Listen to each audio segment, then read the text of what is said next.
中美洲小国巴拿马几年前才投入北京怀抱，如今却传出将和台湾重新建交的惊人消息。据说这背后是美国在暗中出手，导致巴拿马态度急转弯，台巴复交倒数的传闻满天飞，让北京当局如坐针毡。巴拿马真的要从中国阵营倒向台湾吗？北京会否因此崩溃？让我们深入探讨这场外交角力背后的故事。巴拿马曾是台湾在中南美洲最重要的友邦之一，也是美国长期影响力深植的战略要地。2017年6月，情势出现巨变，时任巴拿马总统瓦雷拉突然宣布与中华民国政府断交，转而与北京当局建交。这个决定震惊国际，不仅对台湾是重大打击，也令美国愕然。要知道，巴拿马地处连接大西洋与太平洋的运河要道，美国曾为此兴建巴拿马运河并经营许多年。如今巴拿马倒向北京，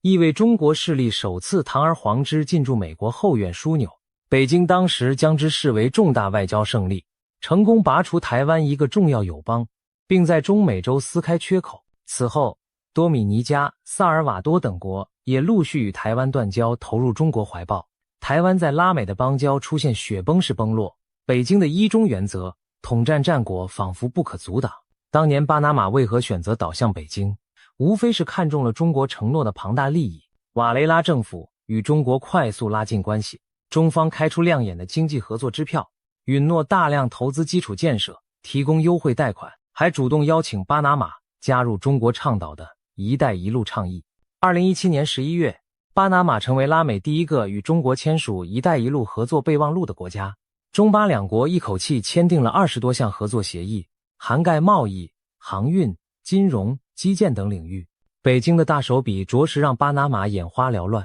例如，中国公司参与了巴国加勒比海岸科隆港口的码头扩建，争取巴拿马城地铁新线路和跨运河大桥的建设合约。短期内，中国迅速成为巴拿马的第二大运河使用国和重要投资来源国之一。表面看来，中巴关系一片热络，双方都沉浸在新伙伴关系的蜜月期。然而，美国对巴拿马倒向北京的震惊与恼怒不言而喻。当时正值美国总统特朗普执政，美国政府对此极为不满，却一时无可奈何。据传，当时特朗普在白宫听闻巴拿马与台湾断交、与中国建交的消息时，拍案大怒。他私下抱怨说，美国把运河交还给巴拿马，不是给中国的，甚至扬言要把巴拿马运河重新掌控在美国手中。这番重话听起来惊人，毕竟巴拿马运河早在1977年签署的条约中确定会移交巴拿马，并于1999年完成移交。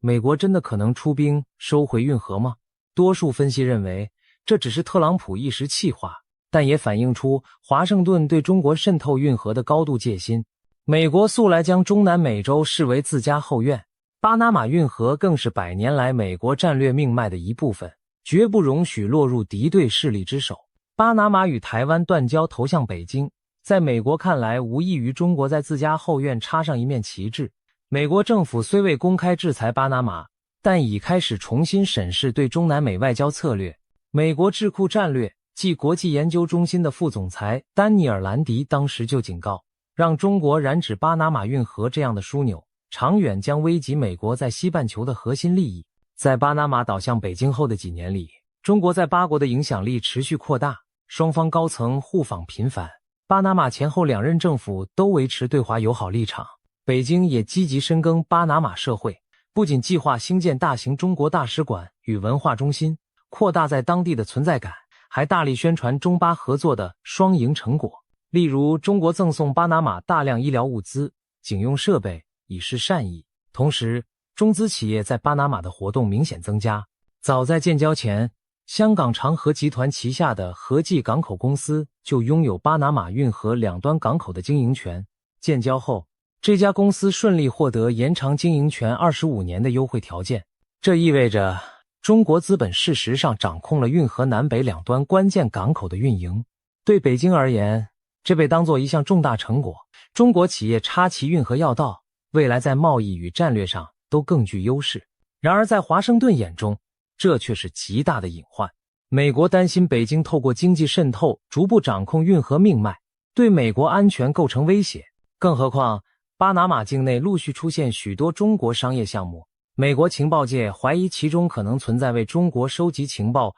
或日后军事用途做准备的意图。巴拿马政府对此则左右为难，一方面享受着中国资金带来的短期利益，另一方面也隐隐担心主权受到外来势力左右。中巴交往中，一些问题逐渐浮现，例如某些大型中资项目进度延宕，效果未如预期，引发巴国民众对中国支票兑现度的质疑。总之，在中国深耕巴拿马的同时，一股对中国过度介入的担忧也在巴国社会慢慢酝酿。美国当然没有真的对巴拿马的选择坐视不理，尽管美国政府在表面上仍坚持自身的一中政策，不与台湾建立官方外交关系，但私底下却开始部署一连串策略来对抗中国在拉丁美洲的扩张。华府深知要直接逼迫巴拿马转向并不现实，于是更倾向运用软硬兼施的暗招，其中最引人瞩目的一步棋就是对亲中势力祭出签证惩罚措施。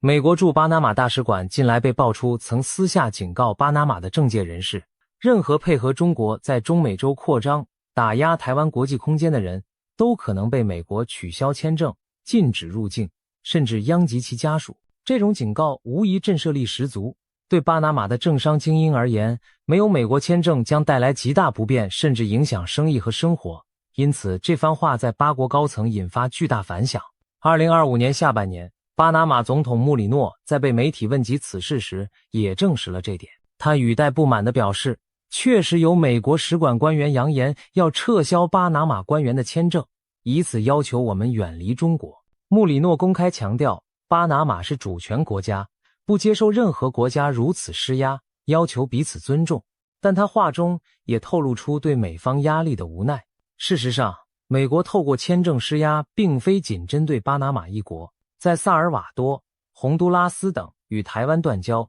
亲近北京的国家，美国都曾考虑或实施类似签证限制，竭以惩戒替中共行事、破坏中美洲民主法治的人士。美方的讯息很清楚，中美洲不是北京可任意扩张势力范围的地方，凡助纣为虐者都可能付出代价。这番强硬做法也让中南美各国心里有数，和北京走太近，恐怕会得罪另一个难缠的超级强权。除了敲打惩罚，美国也积极对巴拿马抛出橄榄枝，提供诱因。2025年2月，美国一位重量级的国会参议员马可·卢比欧造访巴拿马。尽管卢比欧身份上只是参议员，但他在美国对华政策领域声名显赫，被视为对华强硬派代表人物。甚至有人推测，如果未来美国政府换党执政，卢比欧有可能出任国务卿等高位。这次他到巴拿马访问，实际上带着华盛顿的明确任务，游说巴拿马大幅降低中国在巴国的影响力，尤其是围绕巴拿马运河的经济存在。卢比欧此行高调会晤了巴拿马总统穆里诺，在公开场合就点名批评中国在巴拿马运河周边的存在，恶性且令人担忧。他称美国对此密切关注，不希望看到运河的中立性受到破坏。据报道，在闭门会议中，卢比欧更直接转达了美方的严正关切，甚至警告说，必须立即削减中国对运河的影响力，否则后果自负。这番激进威胁的话，让人联想到特朗普此前扬言收回运河的强硬表态。美国明显是在向巴拿马施压，若不采取行动远离中国，美国可能考虑非常手段。对主权国家巴拿马而言，这无疑是巨大压力。然而美方也搭配了怀柔策略，并非只有恐吓。卢比欧与巴拿马高层会谈后，美巴双方宣布将加强在经济投资领域的合作，包括美方协助巴拿马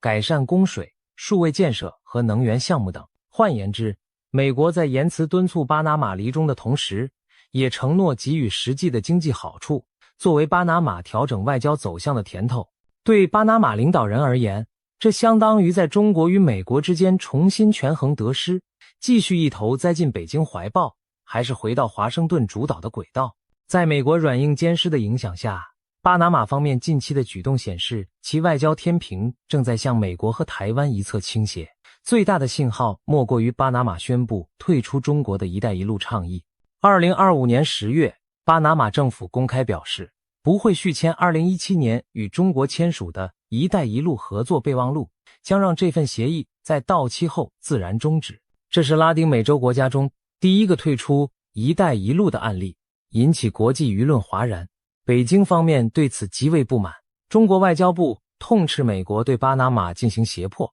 导致这一结果。中国外交部发言人在例行记者会上严厉指责美方强迫别国选边站，干涉中巴之间正常合作，这种行径十分霸道无理。中方还在第一时间召见巴拿马驻北京大使，提出严正交涉，要求巴拿马慎重处理涉华问题。但巴拿马总统穆里诺对外界表示，巴拿马作为主权国家，有权根据自身利益决定是否续签国际协议。他强调，退出“一带一路”是基于国家利益的自主决定。美国则对巴拿马的决定表示欢迎。参议员卢比欧赞扬巴拿马迈出勇敢一步，保障运河主权与国家利益。许多美国媒体也解读这是华府外交的一次胜利。确实，巴拿马退出“一带一路”象征北京在拉美经营多年的一项旗舰倡议首次遭遇逆流。更重要的是，它透露出巴拿马对中国投入未必买单，至少现任巴国政府认为与中国过度靠拢并非最佳选项。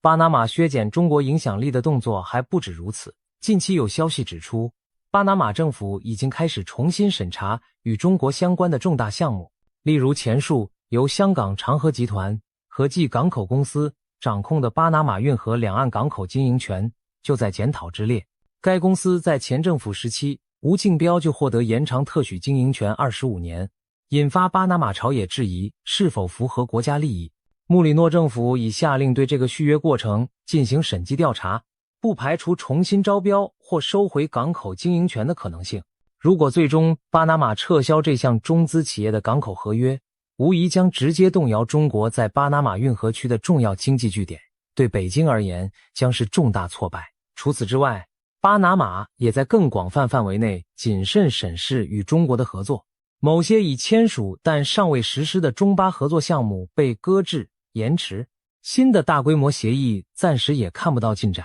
巴拿马对中国的态度明显比几年前冷淡许多，这一连串微妙转变背后既有美国从中斡旋施压的结果，也反映出巴拿马自身的利益考量。过去几年与北京交往的实际收益或许并未如预期丰厚，而伴随而来的风险却在累积。面对中美两强角力，小国巴拿马选择调整政策轨道，以免在巨人博弈中被牺牲掉自己的核心利益。就在中巴关系渐趋微妙之际，台湾和巴拿马之间的互动却悄然升温。2025年11月下旬，一个重磅消息传来，巴拿马国会跨党派议员访问团抵达台北，展开睽违8年之久的访台行程。这是自2017年断交以来首次有巴拿马国会议员正式访问台湾，意义格外重大。访团由9名巴国国会议员组成，来自不同政党，包括2位举足轻重的人物：巴拿马国会对中政策跨国议会联盟 IPAC 共同主席科恩议员与德格拉西亚议员。他们长期关注中国对民主国家的影响，此次联袂率团访台，象征对台湾的友好支持。台湾政府高度重视，外交部长亲自设宴款待访问团全体成员。期间，台湾方面表达了诚挚欢迎与感谢，强调台湾珍视与巴拿马的历史情谊，愿以开放务实的态度推动双边交流新篇章。林佳龙部长致辞指出，台湾与巴拿马同处战略要地，都拥有各自优势，两国携手合作必能展现截然不同的新面貌。他话中传达出对恢复台巴伙伴关系的期待。巴拿马访问团的议员们也发表了意味深长的谈话。访团共同主席科恩表示，来访成员来自巴国各主要政党的新生代，他们高度认同台湾是民主、自由与人权的典范。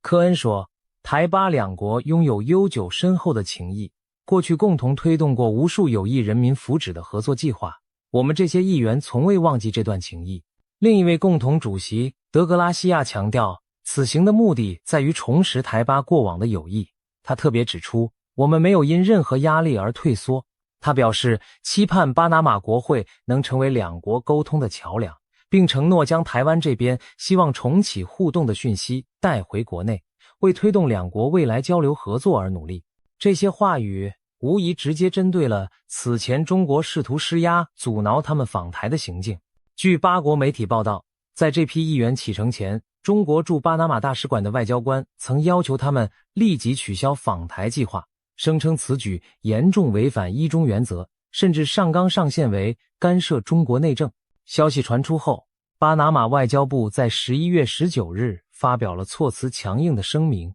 明确表示巴拿马作为主权国家，不接受任何外来压力，企图干预我们合法的决策。声明虽未点名中国，但矛头所指昭然若揭。同时，美国驻巴拿马大使卡布瑞拉也罕见地公开谴责中方，表示中国使馆不应介入此类事务。更值得注意的是，巴拿马总统穆里诺对此事的态度微妙转变。起初，他对议员访台并不热衷，甚至公开提醒说这趟行程未获政府批准，强调外交政策是行政部门职权，希望议员审慎。但当中国试图粗暴干预引发巴拿马舆论反弹后，穆里诺也没有进一步阻挠议员团前往台湾，反而在中国与美国相继角力之际，他保持一定程度的沉默与默许。当巴拿马外交部发声捍卫主权时，穆里诺并未加以反对，而当美国大使公开挺身支持巴拿马的决定时，穆里诺也没有表示异议。这种默许本身就说明了一些问题。巴拿马的行政部门并未在此时刻选择站在中国一边唱反调，至少在大是大非上愿意维护国家自主权。不仅如此，巴拿马政府高层近期还开始释放出对台湾善意的信号，例如巴国外交部长在10月的一场国际场合中就罕见地提及愿意与所有伙伴合作，包括台湾。尽管他没有明说恢复邦交，但用词已显著松动，不再回避台湾议题。这些迹象让外界嗅到台巴关系解冻的气息。台湾方面对此更是倍感振奋。想当年巴拿马与台湾断交时，台湾朝野震惊不已，士气大受打击。如今时隔8年，台巴之间出现了破冰融冰的转机。台湾外交部发言人形容巴拿马议员访台是历史性的突破，强调台湾永远敞开大门欢迎老朋友的归来。不少台湾媒体也以友邦回头草等标题热议此事，形容台湾外交出现曙光。毕竟在过去几年台湾连失多个邦交国的阴霾下，巴拿马这样重量级国家若有意恢复邦交，意义非同小可。台湾舆论甚至开始乐观猜测复交的时间表，有人认为巴拿马可能会等到2024年台湾总统大选之后再做决定，确定台湾新政府的两岸与外交路线后再评估动作。也有人觉得巴拿马也许就在观望美国2024年的政局变化，如果美国对抗中国的战略更趋强硬，巴拿马会更有底气倒向台湾一边。无论如何，台巴复交如今不再是天方夜谭，而变成一种可以公开讨论的可能性。对长期处于外交困境的台湾而言，这已经是莫大的鼓舞。北京方面当然无法对这股风潮视若无睹。针对近期甚嚣尘上的巴拿马要与台湾复交，传闻中国官方与媒体展开了一系列动作予以否认和反击。中国外交部发言人在例行记者会上回答相关提问时，强调一中原则是国际社会普遍共识，中巴建交以来两国关系良好发展，中方相信巴拿马政府会明辨是非，不会做出错误决定。言下之意就是否认巴拿马会改变立场。中国官媒则更直接地将这些消息斥为谣言。例如官媒文章称，所谓巴拿马迫于美国压力要和台湾恢复邦交，完全是没有根据的炒作，是台湾当局在美国撑腰下自导自演的戏码。文章还拿台湾副总统赖清德说事，嘲讽他为讨好美国，不惜花大钱军购，却换不来国际承认，只能寄望于捕风捉影的传闻。北京试图通过这种舆论战来浇熄台巴复交的憧憬。然而，北京官方的强硬表态与舆论上的贬义掩盖不了内心的紧张与焦虑。巴拿马曾是北京辛苦经营才拉拢过来的战利品，如今若又失去，不仅面子挂不住，还可能动摇中国对拉美外交布局的信心。要知道，巴拿马在拉美具举足轻重的地位，地理上连通两洋，经济上是物流金融中心，外交上也颇有影响力。如果连巴拿马都挡不住美国的挤压而倒戈，那北京苦心孤诣在拉美打造的朋友圈恐怕会出现裂痕。更令北京担忧的是可能出现的骨牌效应。目前台湾在中南美洲仅存的几个邦交国，如瓜地马拉、贝里斯、巴拉圭等，都面临中国利诱和压力，可以说风雨飘摇。如果巴拿马这样一个已经投向中国的国家竟然出现回流，重新考虑与台湾建交，其他国家会怎么看？那些至今与台湾保持邦交但犹豫不定的国家，可能因此重新审视自己的选择。甚至已经与中国建交的几个拉美国家，如洪都拉斯、尼加拉瓜，也可能向巴拿马取经。北京是否真的那么可靠？美国的影响力是否更值得重视？可以想见，如果巴拿马与台湾复交成真，将在拉美地区引发连锁反应，动摇北京推行一中孤立台湾战略的根基。北京费尽心机在拉美筑起的友邦长城，或许会出现缺口，甚至倒转过去几年的趋势。对台湾而言，巴拿马若回归，不仅增加一个重要邦交国，更重要的是，证明了北京的统战攻势并非不可逆转。这将大大鼓舞台湾的外交士气，也给其他盟友打一剂强心针。只要理念相近，互有需要，邦交关系不是只有减少，也可能出现加一的转机。这种希望之火对台湾的国际地位具有重大意义。然而，我们也必须清醒地看到，台巴复交尽管充满想象空间，但真正实现仍有不少现实挑战。首先，巴拿马政府必须慎重权衡得失，一旦与台湾恢复邦交，势必等同于北京断交。中国很可能立即对巴拿马施加报复，包括撤回在巴投资、削减对巴拿马的经贸优惠，甚至可能减少对巴拿马运河的船运流量，转而使用替代航线以示惩戒。尽管巴拿马运河对全球贸易重要且难以绕开，但中国作为运河第二大使用国，确实有能力在一定程度上影响巴拿马的经济收益。此外，北京也可能联合其他仍与其关系友好的拉美国家，一起在国际场合孤立巴拿马，譬如在联合国拉美小组中对巴拿马施压等。这些潜在代价都需要巴拿马执政者深思熟虑。对经济高度依赖外贸和运河通行费的巴拿马来说，承受中国报复的能力毕竟有限。不过，巴拿马不是没有应对之策。首先，美国已明确表示将挺身支援。可以预见，如果巴拿马和台湾真的复交，美国将加大对巴拿马的经济合作力度，以弥补中国可能撤资留下的空白。例如，美国企业可能被鼓励去巴拿马投资兴业，美国政府也可能增加对巴援助或开放更多贸易便利，帮助巴拿马度过阵痛期。其次，巴拿马作为全球航运枢纽，本身有其不可取代的重要性。中国企业真要完全舍弃巴拿马，运河自身也将付出不小代价，因为绕到别处会增加大量时间和成本。在全球产业链考量下，北京对巴拿马的报复也不见得会走到两败俱伤的极端地步。再者，巴拿马在逐渐疏远北京的过程中，已经在降低对中国的依赖，例如不续签一带一路、审查中资项目等，本身就在减轻未来被报复时的冲击。